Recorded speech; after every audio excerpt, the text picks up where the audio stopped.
Okay, so welcome to another deep dive. Today we are heading over to Nepal to try to understand the arrest of Durga Prasai. Yeah. You may have seen the headlines of the pro-monarchy protests in Kathmandu back in March. Right. And these protests, unfortunately, turned quite violent. Yeah, they did. Prasai was a pretty central figure in all of that. He was very important, yeah. And we know you are busy people looking for a way to get up to speed on these complex events, without wading through, a mountain of information. Right. So we did the hard work for you. We've gathered a bunch of different sources for you. We have news reports from Devdiscourse, the Kathmandu Posetapati Kabarhob, Himmel Press Eperdafas, The Rising Nepal the Week, and even a transcript from a YouTube video from News in Nepal. Wow, that's a lot. Yeah, and the goal here is to really extract just the crucial details surrounding this arrest.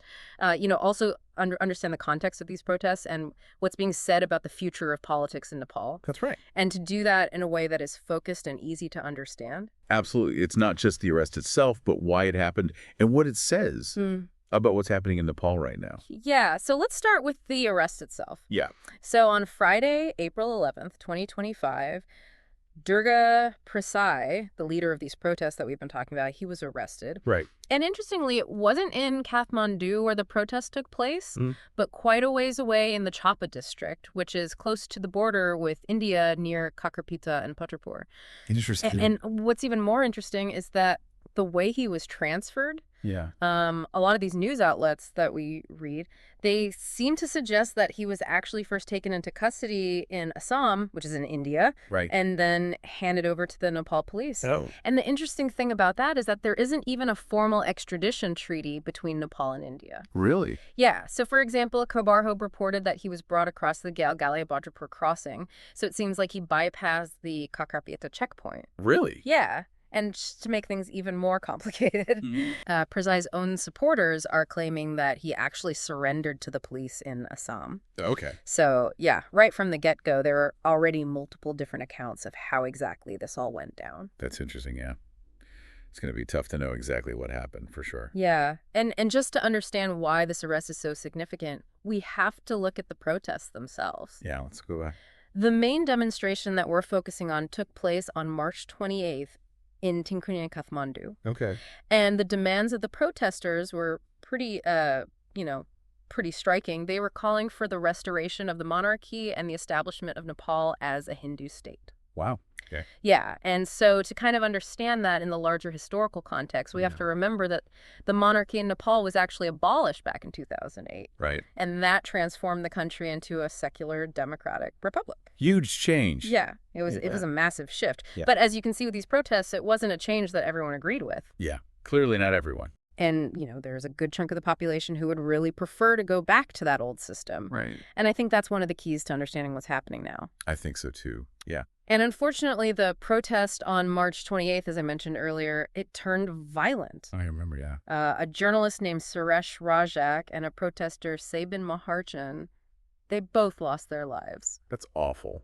Yeah, it's really sad. And in addition to that, over 100 other people were injured. Wow. Yeah, and there was a ton of property damage.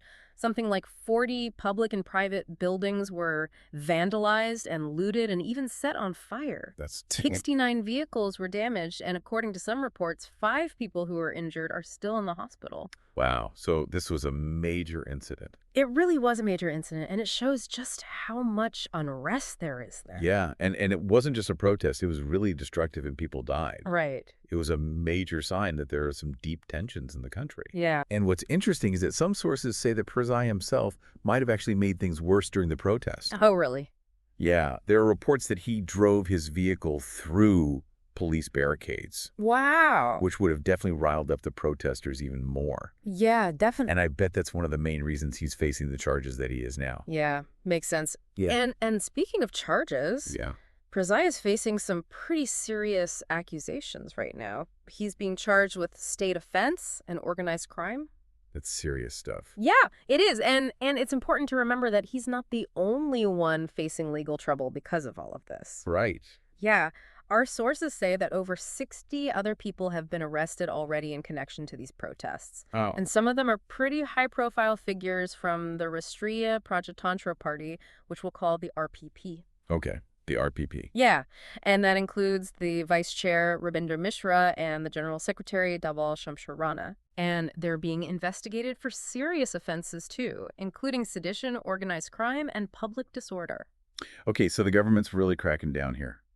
Yeah, it seems like they're really trying to send a message that this kind of behavior won't be tolerated. Yeah, especially since they're going after the leaders of this political party, Right. the RPP. Yeah. They want to go back to a monarchy. So this is a huge challenge to the way things are now. Yeah. And the fact that they're even talking about sedition charges Right. shows how seriously they're taking all of this. It really is a delicate situation. Yeah, it is. And you know, one of the most interesting things that we found while researching this was a transcript of a video message that Prasai himself released on YouTube. Oh, wow. Yeah, and it really gives us an inside look into his perspective on all of this and what his motivations are. Really? So in this video, he claims that he didn't actually flee the country, but that he jostled to ensure the success of his movement. Jostled? Yeah, and he even compares himself to Abimael Guzman, also known as Gonzalo in Peru.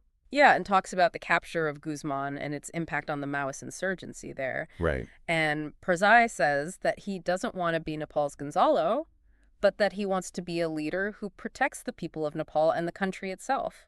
So he's comparing himself to a major revolutionary figure. Yeah, exactly. And I think it really shows how important he believes his actions are and the kind of impact he thinks he can have.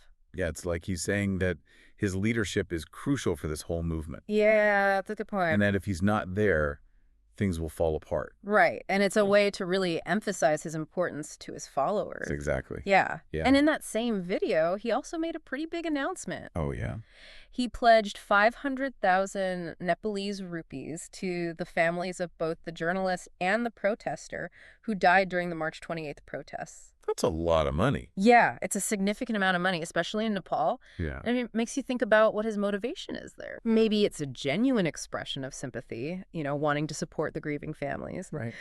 But it could also be a way to try and improve his image in the public eye after all that violence, or even, maybe a way to soften the potential legal blowback. It could be all those things. Yeah, it's really a complex thing to unpack. It is. And Prasai then goes on to make some pretty serious accusations. Okay. He claims that he and his movement are being targeted by organizations that are funded by the European Union and USI. Wow. Yeah, and he's saying that these organizations are actually working to undermine Hinduism in Nepal.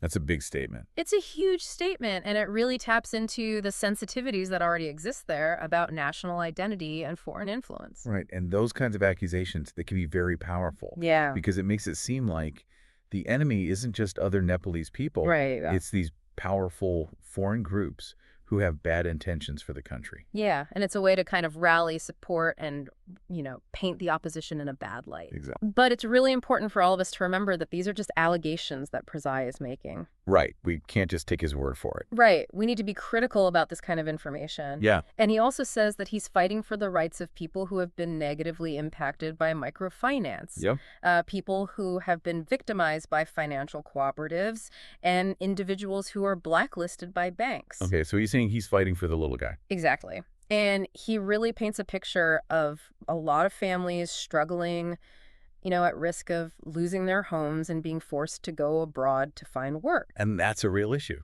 It is. A lot of people in Nepal are struggling with these things. Yeah, and it really highlights this segment of the population that he seems to have a lot of support from. Right. People who are dealing with these economic hardships. So it's not just about wanting the monarchy back. Right. It's about the economy, too. Yeah, and he's really connecting those two things together. Yeah, he's saying that maybe if they go back to the old system, these problems will go away. Yeah, exactly. Or at least that's the message he's trying to send. That's smart. Yeah, and as you might expect in his message, Prasai reaffirms his commitment to reestablishing a Vedic Sanatan Hindu state with a monarchy. Of course. And he also claims that there's a conspiracy against him among different political leaders. Oh, so they're all working against him. Yeah, that's what he's saying. And that they're trying to make him look bad to the public. That's a common tactic in these situations. Yeah, it's not unusual at all. It makes people think that there's this big bad enemy out there Right. that they need to fight against. Exactly. And it creates the sense of unity and shared struggle among his followers. They'd have it against them. Exactly. Yeah. And what's interesting is that Prasai also said in the video that he's willing to surrender to the police. Oh, really? Yeah, within 24 to 36 hours. Okay. But he had some conditions. Of course. He wanted guarantees for his safety. Makes sense. And he wanted his lawyers and human rights advocates there when he surrendered. Okay, so he doesn't trust the authorities. Yeah, it seems like he's worried about what will happen to him if he's in their custody. Yeah. And it also seems like he's trying to control the narrative around his arrest. Yeah, he doesn't want to be seen as running away. Right. He wants to look like he's in control and that he's not afraid. And that is being treated fairly. Exactly. Yeah. And he also brings up the protests that happened on March 15th. Okay. And he accuses the police of starting the violence that day by using tear gas. Wow. Yeah, and this is while the national anthem was being sung. Really? Yeah, and he even questions whether the police used expired tear gas. Wow. And he calls on the Kathmandu chief district officer and senior police officials to take responsibility for all of the violence that happened during those protests. So he's blaming the police. Yeah, exactly. And trying to make it seem like his supporters are the victims. Right. And the thing about the national anthem, that's a really specific detail. Yeah. And it's meant to make people think that the police were being disrespectful. Yeah, and maybe overreacting. Exactly. And it's a way to try to undermine the charges against Prasai and his supporters Right. and make the authorities look bad. That's really interesting. Yeah. It's a clever strategy. Yeah. Yeah. And we also got a statement from the Joint People's Movement Committee, Okay. which is the group that's behind these pro-monarchy protests. Right. And in their statement, they appealed for Prasai's safety when he returns to Nepal. Okay. And they even went so far as to say that his life is at risk. Wow. And they supported the claim from his supporters that he voluntarily sought a safe return with the help of Indian police in Assam. Oh. And they directly contradicted the government's narrative that he had been on the run. Okay, so they're pushing back against that narrative. Exactly. And they also highlighted something that's important. Okay. They said that Prasai's health is not good and he's actually battling cancer. Okay. And they emphasized that he needs safe transportation for his medical appointments and any future court appearances. So they're trying to get people to feel sorry for him. Yeah, exactly. And make the government look bad. Right. And it's a deliberate attempt to control how people see his arrest. Yeah. Yeah. It's all about the story. Yeah. Right. And so after all of that, the reports confirm that Prasai was arrested. Right.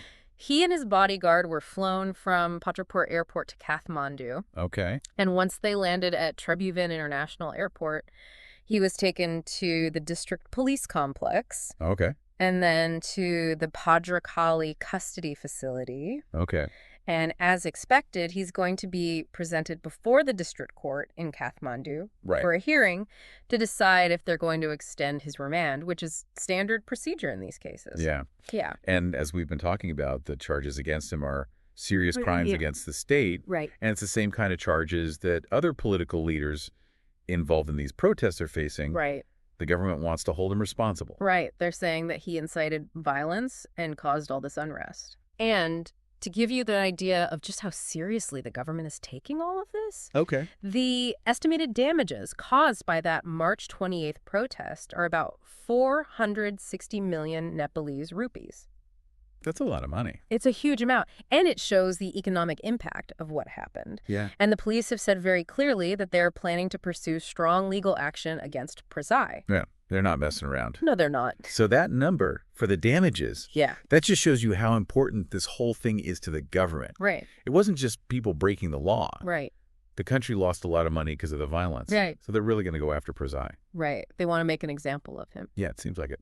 So to recap what we've talked about today, Yeah. we've covered the arrest of Durga Prasai, Right. who was a key figure in these violent protests Yeah. that happened in Kathmandu in March.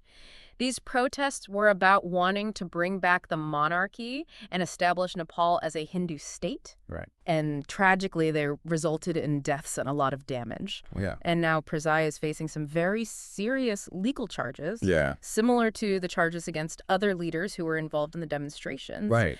And we've also talked about the different stories that are being told about why he left Nepal and what his motives are. Yeah. Prasai is claiming he didn't flee and that he's fighting for the people, Right. while the government is saying that he incited all this violence. Yeah. And it really shows how much debate there is in Nepal right now Right. about their identity as a country. Yeah. And it shows the tension between those who want the secular republic Yeah. and those who want to go back to the monarchy. Exactly. And these tensions are very real, and they're clearly causing a lot of disruption in the country. Yeah. So we started this deep dive because you wanted to understand why all of this is happening. And Yeah. hopefully we've given you a better idea of that now. I think so.